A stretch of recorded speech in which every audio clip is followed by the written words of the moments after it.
What's going on, though, fam? Back with another video. Hope you guys have been doing well. For today's video, just going to do another market analysis and chart analysis for Bitcoin and Ethereum, and also go through a bit of news updates as well as what I think is going to happen in the next few weeks or so. But without further ado, I'm Dope Oxide. I make content on YouTube, X, and CoinMarketCap, so be sure to follow those pages, like and retweet, like and subscribe, and do all that. It definitely helps the algorithm, and definitely thank you guys for that. And just another reminder, guys, I did do an alien-based update video yesterday on my X page, not on my YouTube. I am doing quite a bit more base native videos on my X page, so be sure to follow. My handle's at DopeOxide. I pretty much cover only the base chain ecosystem as well as just coins underneath it. But yeah, so let's get right into it. First of all, for liquidations, we actually hit $300 million today, and the longs got absolutely destroyed. Of course, we had a bit of a retrace and pullback, which is to be expected. I would not be surprised, to be honest. We have another retest of the 105k key region, which would be around that bull flag entry. But in saying that, I do expect more upside and an all-time high to be hit in the next 2 weeks. So we might get that after, but let's see where we go for that. For heat maps, the heat map is actually looking quite bullish. We're having a lot of liquidity getting built up above us. So I do expect these shorts to get absolutely wrecked this week or so. And as you guys can see, the major liquidity point is about the 111.2k region, which is basically all-time highs. And I will not be surprised that will cause a short squeeze to the upside and go well into the 110k region. For long-short ratio, I showed you guys yesterday, it was actually trending down surprisingly. And it just shows there are a lot more market participants either offside or shorting the markets. And it's really good to see because it just means that the markets are healthy and we're not overly leveraged and purely based on long. So as you guys can see, we actually had another red print back on the 11th of June. It just shows to me we're early in this phase of the bull cycle and we have more than enough legs to go up and the markets aren't over leveraged as it stands right now. For the Ethereum to Bitcoin chart, we did wick above the bull flag like I was showing yesterday, but we didn't actually get a close, so it is a fail as it stands right now, and I would not be surprised the Ethereum to Bitcoin chart has another pullback, maybe to the mid-range of his bull flag and have another go at the end of the week. And let's see where that goes because I am quite excited for this breakout to happen because I do expect once we get to that 27k region, we'll probably retest that as resistance and maybe have another pullback to that bull flag. And then once we get back above it and break above the 27k region, I do expect base season to occur and a massive wave of net inflows from Ethereum to base chain to happen.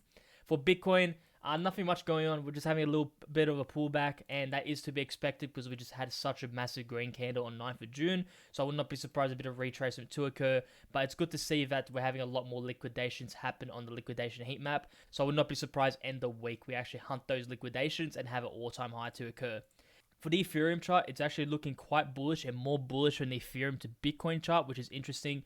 We actually had multiple daily closes above this bullish accumulation range at the 2.73k region, and pretty much there's no reason to be bearish. Right now as it stands, it looks like a retest of this support level and then probably continuation at the end of this week, and I do expect 3k to be hit within the next 2 weeks or so.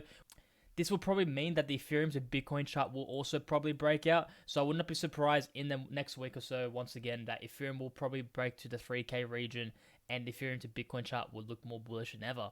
For stock market, we had a red candle today and I did expect, look, we're probably going to have a retest of our previous higher high. And that's at the 5.9k region. So I would not be surprised end of this week we have a little bit of pullback on the stock market and then haven't run to the all-time highs in the next few weeks or so, probably June, July. Next up is tweets. So first tweet is by Exit Pump. Bitcoin longs are getting rinsed. So this was 4 a.m., which was about 12 hours ago. And as you guys can see, we're having a lot of open interest deleveraging, which is good to see. This just shows a lot more longs got liquidated the past 12 hours, and you can of course see that on the liquidations. So we had 200 million compared to 100 million. And this just shows to me that the open interest and the pullback of what we just had on Bitcoin was just hunting the late longers. And of course, hunting late longers will of course provide a pullback and more than likely add fuel to the fire for our next leg up to the upside, which will probably be all-time highs.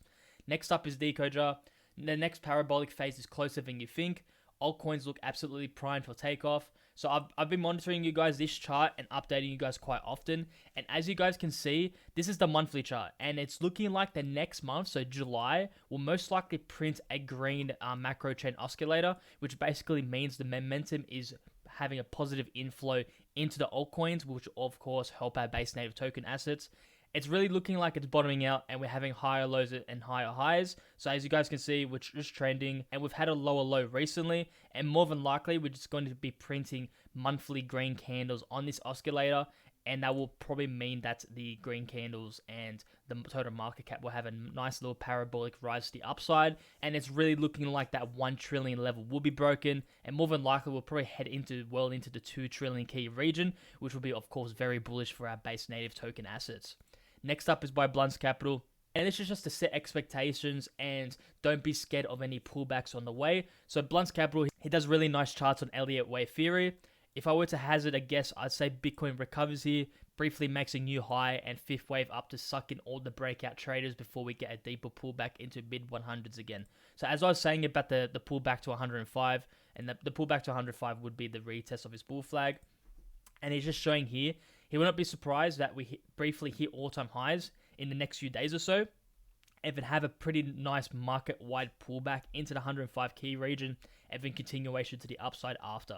This is absolutely fine in my opinion, because if we do get that sweep of the all-time high, a lot of people would be piling into longs, and we'll just have a market-wide leverage flush, and it will absolutely just destroy all the leverage in the markets, in my opinion, and it will reset the sentiment. More than likely, people will think that this is a double top and we're well on our way to the bear market. But of course, we're not thinking that, and there's no reason to think that. This is the most entertaining outcome, in my opinion, so I would not be surprised this plays out. So just a recap, sweep of the all-time highs, get those leverage longs to absolutely pile in, then get wiped out, and then have a nice leg up to the upside for end of June, July. Next up is by Bob Lucas. So this is showing you guys the 4-year cycle period. And as you guys can see, basically every time we print a green candle, we've had 3 green candles in a row. And just to show you guys, look, we can expect a massive green yearly candle for this year. Because looking back in history, every time this has occurred, we've had 3 yearly candles. So there is no reason to think this isn't different. And just something to note though, the 4th year tends to be red, yes, but keep in mind, we can't actually wick above the previous year. So this might add some speculation. We'll see the charts and I'll relay the charts to you guys later on. But we could actually have a red year next year where we actually have a really far wick to the upside, and then the bear market begins later on. So that's just something to note and something to look back later in the future. And it's just something interesting to see. But that's all to the video, guys. If you guys like the video, like and subscribe. Comment down below if you guys want me to cover any other base native coins on my X page.